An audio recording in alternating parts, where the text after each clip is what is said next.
Get your stinking paws off me, you damn dirty ape.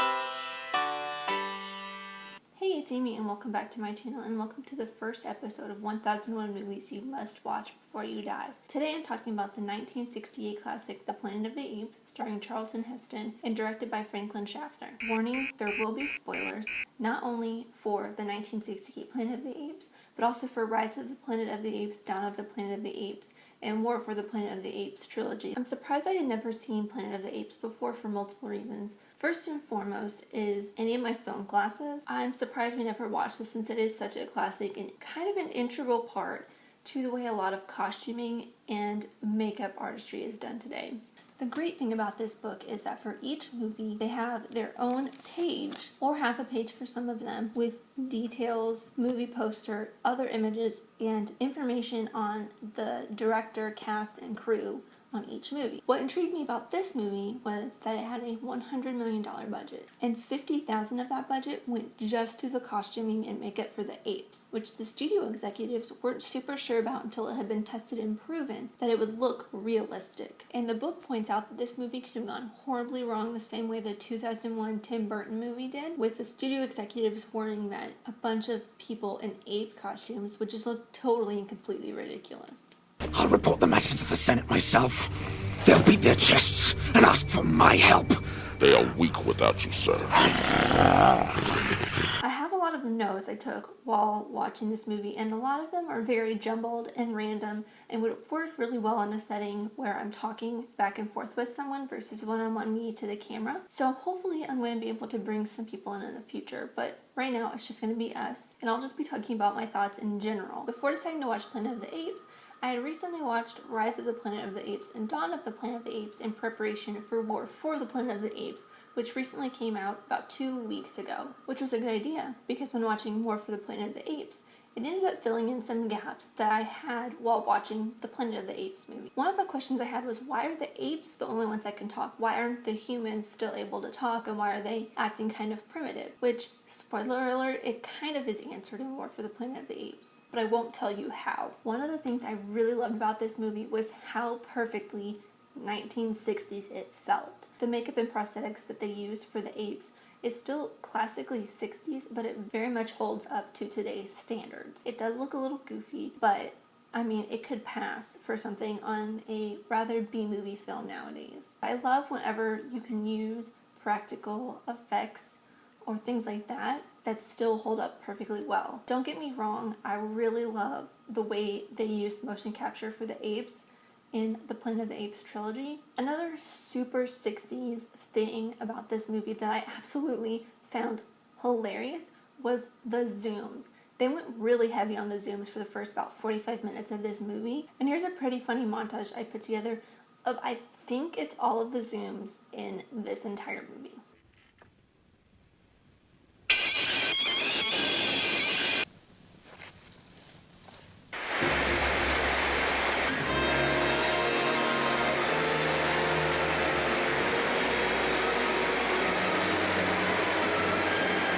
Nonsense.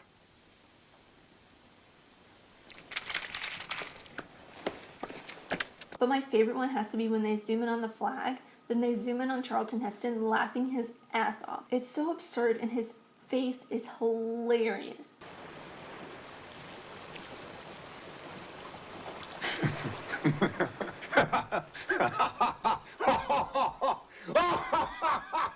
Yet another classically 60s part of this movie is the music and the sound effects. The music gets just so crazily dramatic at some points in the movie that it's so funny.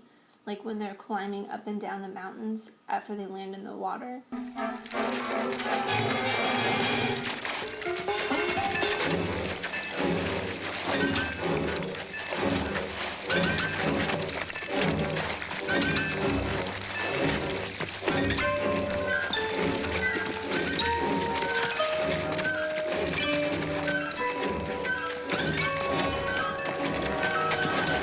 Do you need that much traveling music? Do you need that long of a traveling montage anyways? But it's just so over the top, but it's so classically 60s that I can't help but love it. And speaking of when they're climbing the mountains after they crash land, to me it looks so much like Arizona and the Grand Canyon where it's filmed. Even though I've never been there, it's just such an iconic image that you kind of just know what it is. So when they're using that location, it does not look anything like it would be on Mars or a foreign planet.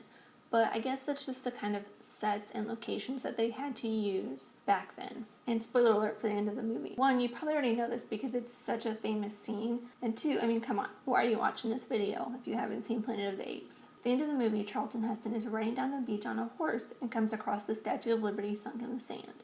And it's had me thinking ever since I first saw this iconic shot, not just the first time I've watched this movie, but the first time I've ever seen this shot, is where are they? Because they've been shown in the desert, but they're also at the beach. So have they been in New York this entire time? Because there's no desert within a couple days walk of New York City or Staten Island. So has the geography of the earth changed that much in the 2,000 plus years that they've been gone? Or is it the Statue of Liberty in Las Vegas, which this one looks so much bigger than that one would ever be, but it also makes a little bit more sense as to why there would be a Statue of Liberty in the middle of the desert, even though it's on a beach, which there's no beach in Las Vegas. But that's like one of my very few qualms with this movie, is that you don't really know where they are on Earth. Another thing about this movie is they keep saying man, which I don't think in an alien society they would have that word. They would have something different. So I don't understand why Charlton Heston doesn't just say that he's a human or a man from Earth when they ask him where he is or where he's from, instead of just saying he's from another planet. Because they would probably know that they're on Earth. They're very, very smart apes. So I feel like that would have taken away a lot of confusion on the part between the apes and Charlton Heston's character Taylor. But then it also would have taken away the amazing ending. One tiny little thing I have with this movie is the way the mouths work on the apes. It's not like a big deal, but sometimes when they're close up, their mouths don't really move in sync with their voice. Plus, sometimes they're kind of muffled because I don't think their lavaliers worked super well with those masks like that back then. Before I get to checking off this movie, in every video, I'm going to be putting in a clip of one of the most famous lines from that movie. And from Planet of the Apes, it's none other than when Charlton Heston speaks for the first time in front of the apes with, "Take your stinking paws off me, you damn dirty ape!" That's all I have for the 1968 Planet of the Apes. So thank you so much for watching. I appreciate you, whoever you are. Let me know who you are in the comments down below and let's be friends. If you enjoyed this, leave a like, and if you're new here, subscribe, because I do a new one of these every other Sunday at 3 p.m. Eastern, noon Pacific. And 2 weeks from today, I'm going to be talking about Rushmore. And every Tuesday, I have a new video at 3 p.m. Eastern, noon Pacific, where I talk live, movies, TV shows, anything you can imagine. And I'll see you guys in 2 weeks. Bye!